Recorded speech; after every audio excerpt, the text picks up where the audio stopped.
Let's mic चुनावी यात्रा। लत्समा एक चुनावी यात्रा में आपका साथी मैं महेश सिंह। केरल, पश्चिम बंगाल, तमिलनाडु, असम और पुडुचेरी में वोटिंग का शोर थमने के साथ ही टीवी चैनलों पर नंबरों की एक बाढ़ सी आ गई, जिसे हम एग्जिट पोल कहते हैं। ये आंकड़े केवल सत्ता की दिशा नहीं बताते, बल्कि उस मनोवैज्ञानिक खेल की परतें खोलते हैं जो मतदान केंद्र से लेकर टीवी स्टूडियो के बीच खेला जाता है। इस बार के एग्जिट पोल जिस तरह की भविष्यवाणियां कर रहे हैं, उनमें से कुछ पिछले एक दशक के चुनावी इतिहास को दोहराने जैसा महसूस होती है, जबकि कुछ पूरी तरह से चौंकाने वाली है। 2026 के इन रुझानों की गहराई में जाने से पहले अगर हम 2016 और 2021 के पिछले दो विधानसभा चुनावों के एग्जिट पोल और वास्तविक नतीजों के बीच पाताल जैसे अंतर को देखें तो समझ आता है कि जनता की खामोशी को भांपने में बड़ी बड़ी एजेंसियां कैसे धराशायी हुई थी। विशेषकर पश्चिमी बंगाल का उदाहरण दुनिया के चुनावी इतिहास में हमेशा दर्ज रहेगा, जहां 2021 में करीब आधा दर्जन एजेंसियों ने भाजपा और टीएमसी के बीच कांटे की टक्कर या भाजपा को बढ़त दिखाई थी। लेकिन जब 2 मई 2021 को ईवीएम खुली, तो ममता बनर्जी की टीएमसी ने 213 सीटों के साथ प्रचंड बहुमत हासिल किया, जबकि भाजपा 77 पर सिमट गई। अब 2026 के एग्जिट पोल में कम से कम 7 बड़ी एजेंसियों Axis My India, C Voter, Chanakya strategies, Matrize, Republic, सीमार्क, पोल डायरी और वीजा पोल ने अपने आंकड़े पेश किए हैं।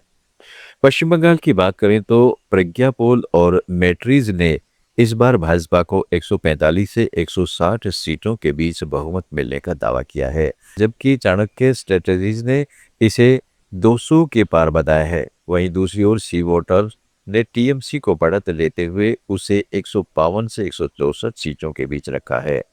यह विरोधाभास ठीक वैसा ही है जैसा हमने 2016 में देखा था, जब अधिकांश एजेंसियों ने वामपंथी और कांग्रेस गठबंधन को बंगाल में बड़ी चुनौती बताया था, लेकिन टीएमसी 211 सीटों के साथ लौटी थी।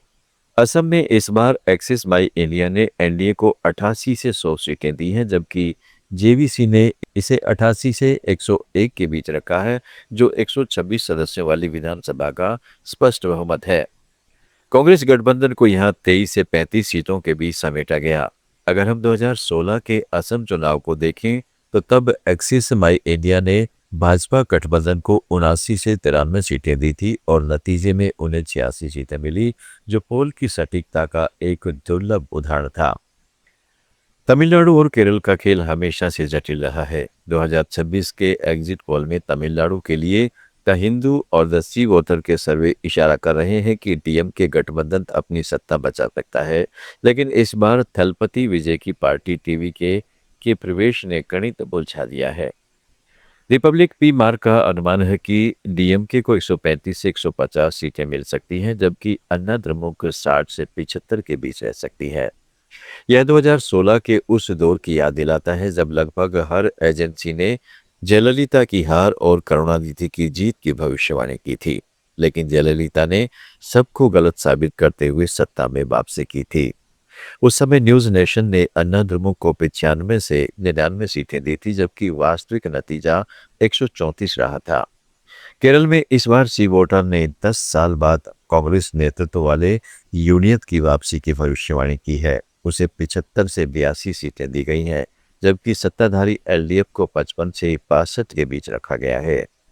यह 2021 के इतिहास का उलटफेर है, जहां पिनराई विजयन ने 40 साल का रिकॉर्ड तोड़ते हुए लगातार दूसरी बार जीत दर्ज की थी, जबकि एग्जिट पोल ने उन्हें 88 से 101 सीटें दी थी और उन्हें 99 मिली थी। पुडुचेरी के 30 सीटों वाले छोटे से केंद्र शासित प्रदेश में इस बार इंडिया टुडे एक्सिस ने एनआर कांग्रेस और भाजपा गठबंधन को 18 से 22 सीटें देकर सत्ता बरकरार रखने का संकेत दिया है। वह पिछले चुनाव में भी एग्जिट पोल काफी हद तक सटीक रहे थे, लेकिन इन आंकड़ों के पीछे उस मार्जिन ऑफ एरर को देखना जरूरी है जिसे एजेंसियां अक्सर छोटे अक्षरों में लिखती हैं।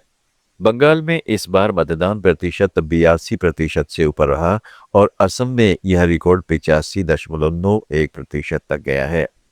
चुनावी विज्ञान का एक पुराना सूत्र कहता है कि भारी मतदान अक्सर सत्ता विरोधी लहर का संकेत होता है, लेकिन बंगाल और केरल जैसे राज्यों में यह कैडर आधारित ध्रुवीकरण का भी परिणाम हो सकता है। 2021 में बंगाल में भाजपा ने 38% वोट शेयर हासिल किया था और 2016 के 10% से बहुत बड़ी छलांग थी, लेकिन सीटों में वह तब्दील नहीं हो पाया। इस बार एजेंसियां दावा कर रही हैं कि भाजपा का वोट शेयर 42% तक जा सकता है, जो टीएमसी के 45 से 48% के करीब है।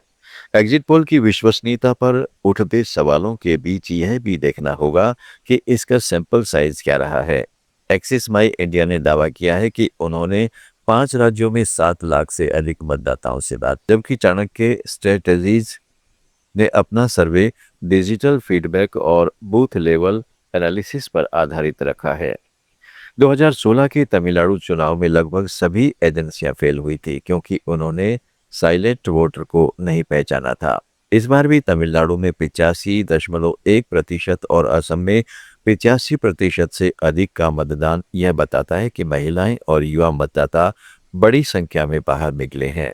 वैसे बंगाल में इस बार चुनाव आयोग की भूमिका और एसआईआर के तहत काटे गए फर्जी वोटों का असर भी नतीजों को एग्जिट पोल से बिल्कुल अलग कर सकता है। टीएमसी सांसद सौगत राय ने पहले ही इन एग्जिट पोल्स को भाजपा की साजिश करार दिया है, जबकि भाजपा नेतृत्व 170 से ज्यादा सीटों के दावे पर कायम है।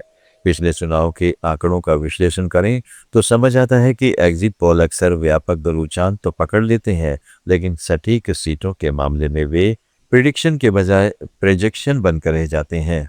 2021 में केरल में एलडीएफ की जीत की भविष्यवाणी लगभग सटीक थी, लेकिन सीटों का अंतराल बहुत बड़ा था।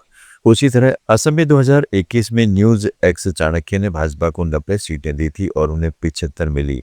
यह 15 सीटों का अंतर सरकार बनाने और गिराने के बीच की लकीर होता है।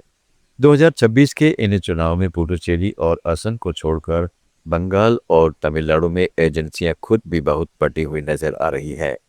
बंगाल में पोल डायरी का अनुमान है कि 35 से 40 सीटें ऐसी है जहां हार जीत का अंतर 2000 वोटों से कम रहने वाला है और ऐसी सीटों पर एग्जिट पोल कभी नहीं पहुंच पाता।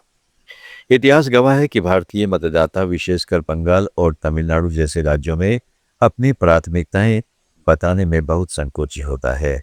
जिस तरह 2016 में जयललिता और 2021 में ममता बनर्जी में सर्वे करने वालों की समझ को मात दी थी, क्या 2026 ने भी कोई साइलेंट वेव इन 7 एजेंसियों के दावों को धुआं कर देगी? 2021 में बंगाल चुनाव के दौरान एक प्रमुख चैनल के एग्जिट पोल ने भाजपा को 160 सीटें दी थी, लेकिन जब नतीजे आए तो वह चैनल अपनी ग्राफिक्स बदलने में व्यस्त था।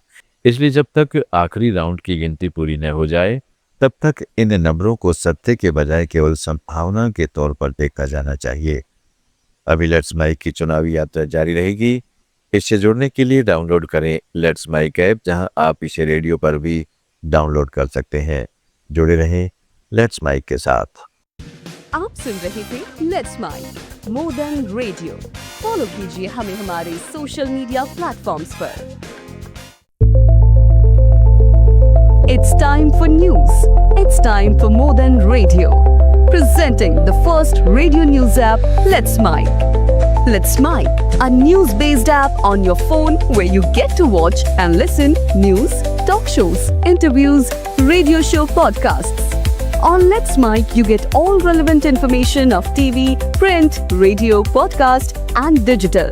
Let's Mic talks about every segment of life.